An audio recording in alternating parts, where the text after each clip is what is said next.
much. Please be seated.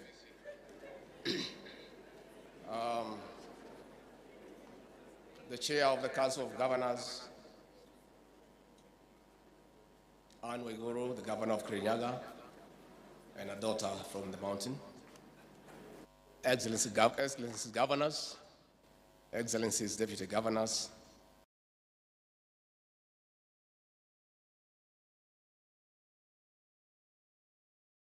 the Principal Secretary, State Department of Devolution, Terry Baika, Honorable Senators present, Honorable Members of the National Assembly present, the representatives of constitutional commissions and independent institutions, heads of missions and members of the diplomatic corps, members of the county assemblies, distinguished guests, ladies and gentlemen, good afternoon.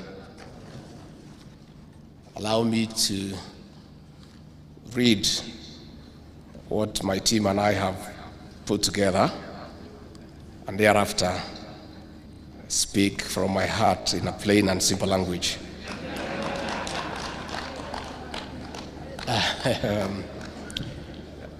I join you for the 8th Devolution Conference and the first biennial conference as we celebrate a devolved but complementary system of governance.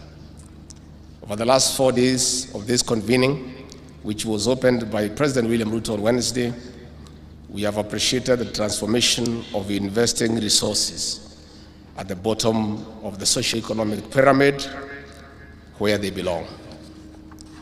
As staunch believers in sparking grassroots economies, we have picked good practices and lessons for better, bolder and broader steps into the next decade of devolution. That is why the sub-theme, driving transformation from the local level, county governments as the center of economic development, is very apt.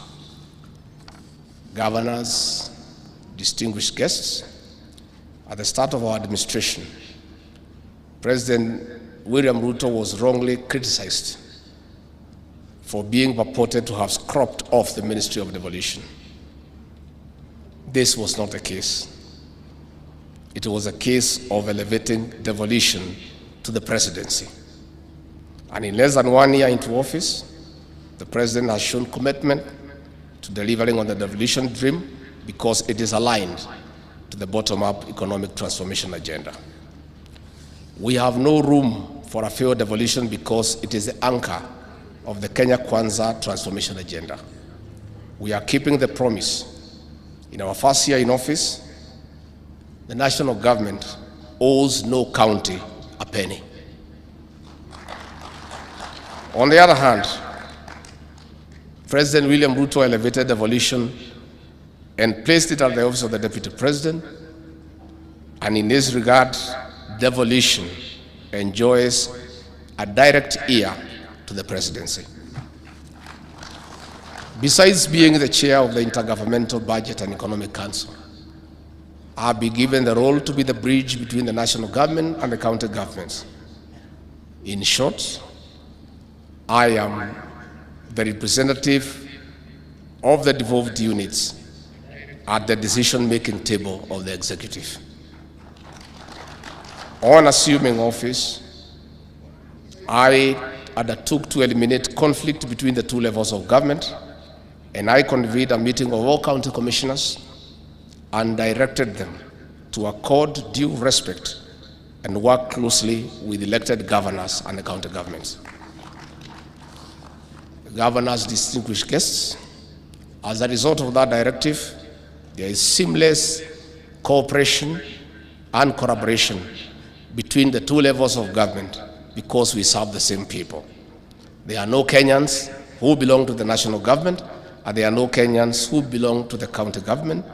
All Kenyans are Kenyans, and they belong to the two levels of government. I have repeatedly cautioned the county commissioners and the security commanders that they must respect elected leaders and they must find a way to work with elected leaders.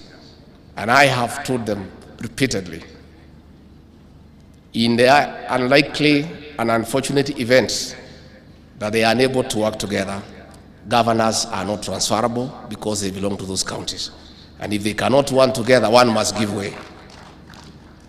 Our plan is not an accident.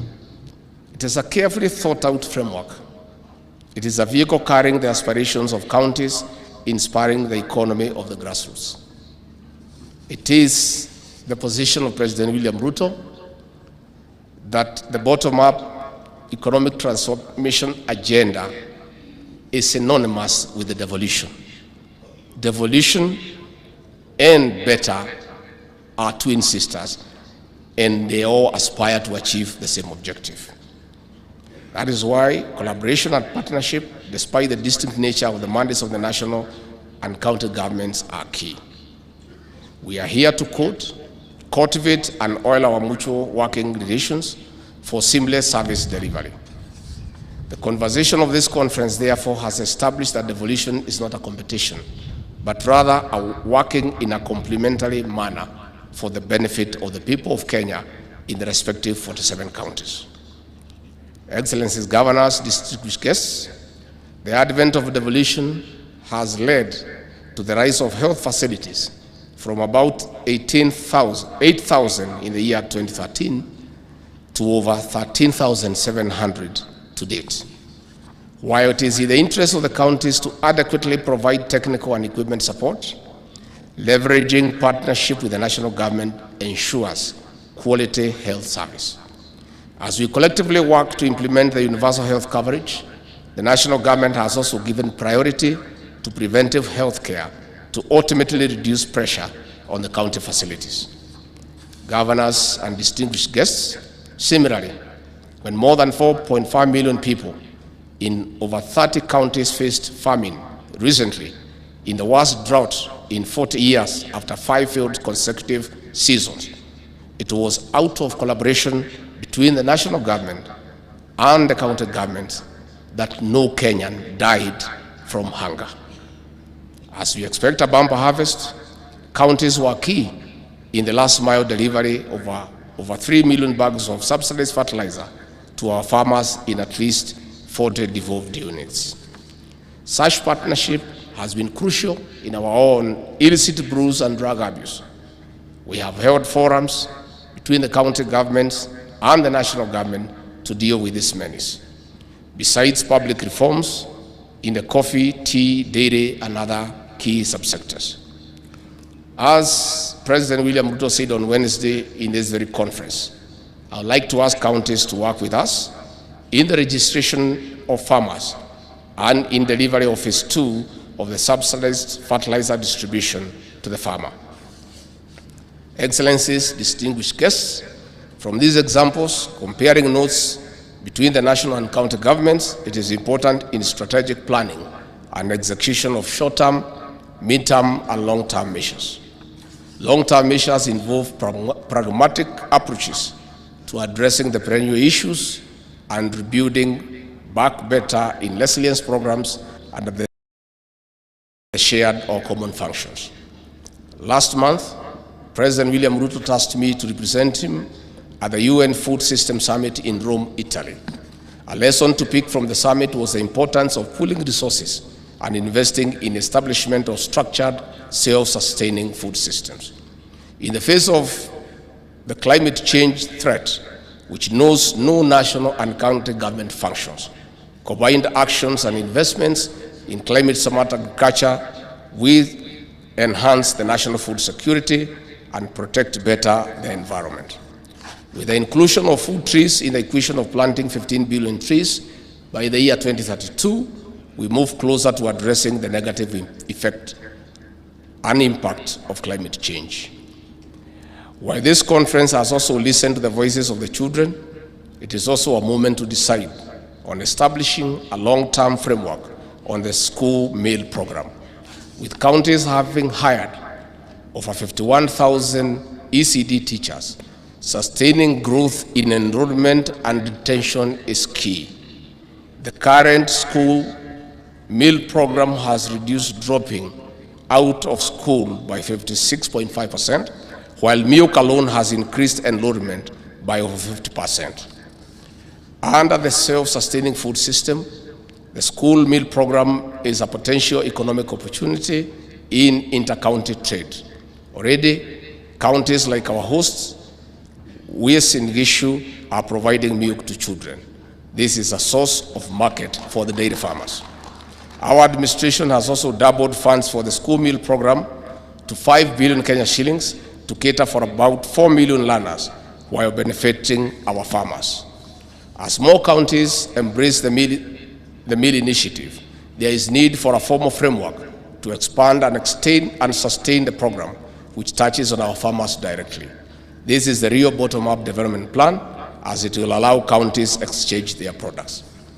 Excellencies, governors, distinguished guests, intra and inter-county trade is an essential component now that more than 90% of our counties keep missing own source of revenue collection targets. It is time to strategize and implement better plans of cooking a bigger cake for sharing. This is the ultimate answer to easing the revenue demands from the national government and reducing dependence. While we are empowering the counties to be economic powerhouses, we take note of the vulnerable groups of people amongst ourselves. They include orphans, the elderly, people living with disabilities, among others. They are at a risk of being left behind. The national government is rolling out another registration in September. We seek to partner with the counties in dignifying these special groups as conceived under the Inua Jamii program. We invite you to work with us in the registration process. On the other hand, the national government is working hard to securing our nation. As a result of our intervention, of telling our security teams that we are not in competition with the county government, a framework has been developed on how we can secure our people. I want to thank governors in the North Rift and Northern Kenya for agreeing to partner with the National Police Service in building houses for National Police Reserve and providing stipends as they work on dealing with insecurity and banditry. In building stronger security systems, we must continue to work together in ending terrorism, banditry, and other threats. Governors, distinguished guests, it is now my duty to declare the 8th Devolution Conference and the first biennial conference officially closed. Asanteni sana. Maybe niseme tu jambo moja. You know, in this country, I am known to speak the truth. And you know, many people have a problem with the truth. Many people. And this new Kenya, we are trying to get everybody to accept the truth as it is.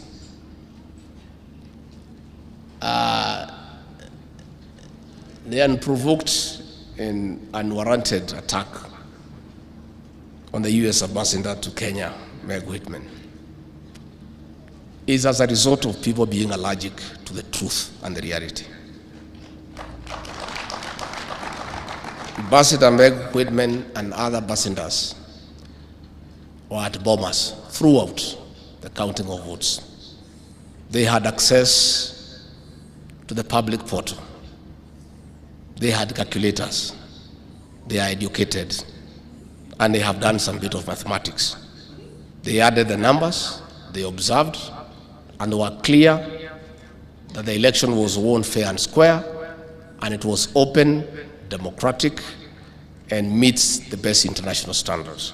What the ambassador is saying is that is the truth. So she is being attacked and vilified by saying what everybody knows. I want to request leaders to accept the truth and the reality and move on. Life is not static. Life is dynamic. Today you are up, tomorrow you are down, and so on. Again, I want to request our leaders to exercise patriotism to their motherland. President William RUTO inherited a difficult situation. I said in Kasarani on the inauguration day on the 13th of September last year, and some people thought I'm mischievous, and they thought probably I'm mannerless to say the truth in front of visitors. And I said the kind of economy we had inherited, and the coffers were empty, and in our stores even rats had disappeared because there was nothing to eat. And the president has embarked on a very difficult journey of the economic transformation of this great republic. Along the way, we have found good friends. Ambassador Meg Whitman, in a record time, has increased the volume of trade between Kenya and the United States, that as I speak today, the United States of America is Kenya's largest trading partner in the world. She has taken time to sit with the president, to sit with me, to sit with our cabinet ministers, to unlock business opportunities and to bring investors from America. What she deserves is commendation, not vilification for being truthful. I want to urge Ambassador Meg to ignore the noises and acclimatize to the Kenyan way of doing things. Perennial complaints year after year. She should stay focused and go on with her work. I want to say that we need also to be respectful to our development partners. You cannot speak in a public forum before national television and say that you have the capacity to recall an ambassador from the United States accredited to this country by the American government. It's simply being mischievous. As a private citizen, how would you recall an ambassador? You cannot even transfer an assistant chief in your local application. You know, it's part of the denial syndrome. You know what was happening during the handshake regime? It's something that happened that nobody can comprehend. That cabinet ministers were being told to go and brief a private citizen on what is happening in government. Principal secretaries were being told to go and brief a private citizen on the workings of government. The CS National Treasury was being told to go and brief a private citizen about the budget. That is why that private citizen thinks he can recall the American ambassador to go back to the country. That situation is over. We have a government in place. Please just take up your rightful role and oversight the government, because that is your role. Again, I want to say that the hardship team, after destroying the economy of this country, gave President RUTO no chance, because they knew it was almost impossible to turn around the country. In a record 1 year, President William RUTO, through pragmatic leadership, continuous engagement, agreeing to be advised, having a very competent economic council, has done the unthinkable. In 1 year, the economy has shown signs of recovery, to the extent that for the first time in 7 years, all county governments were given their money before the closure of the financial year on June 30th. All members of parliament and the respective constituency development funds in the 290 constituencies were given all the allocation before the closure of the financial year on June 30th. So the people who had schemed to destroy the economy so that the next leader can fail are very envious. And that is why they are bitter, and that is why they are trying to portray our friends as bad people. What is happening, and I want to invite our brothers to understand, this William RUTO you despised and you gave him no chance. Today, he is the desired visitor of every capital in the world. If he was to honor the invitations to the countries he is being asked to visit, he would be out of this country for 360 days in a year. And that is why people are envious. They thought that the West would not embrace him. They thought that the East will not embrace him. They characterized him as somebody unworthy of leadership. They said he is a thief. They said he is corrupt. They say the bottom-up economic agenda is a farce. In 1 year, he has become the leading light in the African continent. He is being sought by every country in Africa to speak for Africa. So I want to ask our brothers and sisters to just accept and move on. Life is that simple. It is that simple. Again, the president talked about corruption in the county governments and the national government. There is no corruption for the national government and the county governments. Corruption is corruption in its very form. And this government will deal with the corruption in the national government, in the county governments, and in the country. We know that some people are very uncomfortable because previously governors have been twisted to give money obtained fraudulently and corruptly to fund political activities. With this new war on corruption in the county governments, it is no longer going to be possible to coerce governors from your coalition to give you money for politics. That is a problem. That is a problem. So we understand where they are coming from. We feel you. We feel you. We know you are in a difficult situation. Finally, I want to say we are ready to work with the county government across the political landscape. We don't care in what political formation you are in. And we have told our people, we have told the administration, we have told the police to keep off politics because they are not good at it. It is foolish to use administrators and police in your politics. You will lose. That is how Uhuru and Raila lost, by using chiefs and assistant chiefs and police in politics. We cannot repeat the same mistake. So chiefs, assistant chiefs, county commissioners, OCS, OSPD, they have no business in politics. Their work is to give services to the people of Kenya. Is to fight crime, is to fight illicit brew, is to register farmers, is to espouse government policy and keep off politics. Even governors elected on the opposition platform will enjoy the services of the administrators and the police and everybody else in an equitable and fair manner like the rest of the country. And therefore, let us work together. I am available for consultation with the COG in a structured manner. I am available to individual governors. You don't need an appointment to come to my office as an elected governor.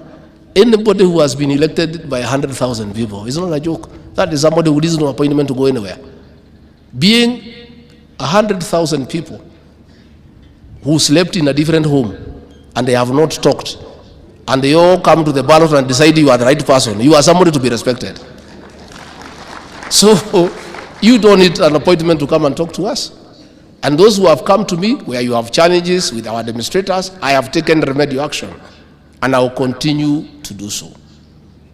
I'm told that when I answered the governor of Migori in Alliance, some governors were uncomfortable that I was disrespectful. I wanted to make a clarification. I was not talking about governors. I was talking about every Kenyan who has been denied security for bad behavior. And I was saying, when they are good behavior, we shall review, and we are reviewing. Okay? And it's not just governors, even presidential candidates, even running mates, even very senior people, former vice presidents, including ministers, everybody who needs to carry a firearm, your temperament must be right. That is the law. What we are saying is, we cannot allow our officers to be in maandamano because they'll have to fight their fellow officers, and it is wrong.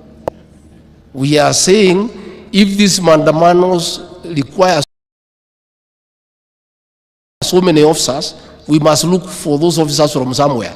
And we start with those who are planning so that they can come and help us to beef up security. But if these demonstrations are over, with life. That's what we are saying. And from what I can see, I think it looks like it's over. So once we are sure it is over, you have your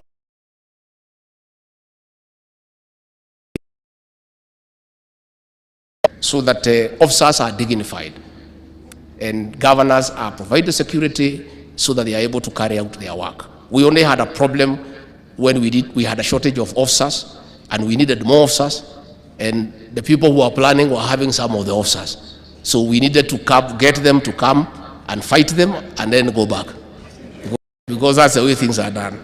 So mimi nimeshukuru sana, and I really want to thank you. And this devolution must work, because the bottom-up economic transformation agenda must work. So the two have a symbiotic relationship. For one to work, the other one must work. So the president and I and the rest of us will support devolution. And it is my commitment, all factors being constant, governors will receive their monthly disbursement on time. But we also want to ask you governors to be fair to us. When these disbursements were late, you are shouting everywhere about it. Why don't you even spare 2 minutes to say that now you are receiving money on time, so that you tell the people of Kenya? It's already fair. If you are complaining you did not have to Kenyans, when you get, you have a duty also to inform them that you are getting. So it's important also to be fair to each other. So, COG Chair, at least I'm happy you have acknowledged that we have given you disbursement on time, and that should continue. And I want to tell you the economy is improving and is doing much better. Even when we come to negotiations next year on the division of revenue bill, I believe we'll have a better conversation. We'll have a better conversation.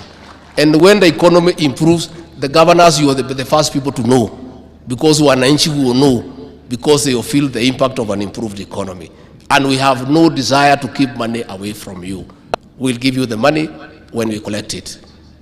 And we must collect it from somewhere, and we will collect it from the people of Kenya. So we want governors to support what we are doing to collect more money so that we pass it on to you. It doesn't make sense for any governor in the 47 counties to oppose the finance bill, because the finance bill is about raising money to give you another Kenyans. So if you complain we are collecting money and you still expect money from us, then there is a problem. So mimi nimeshukuru sana kwa kunialika hapa, and we look forward to be meeting you from time to time as we continuously engage. Invite me to come now, we launch your projects. That is the docket in my office. And as I said, there are no Kenyans for county governments, and there are no Kenyans for the national government. They are the same people. The same people who elected you as governors and senators are the same people who elected President William Ruto and I. We serve the same people. Let us work together, let us collaborate, let us cooperate for the benefit of the people of Kenya. With those very many remarks, asanteni sana, Mungu wabariki na wabariki sana.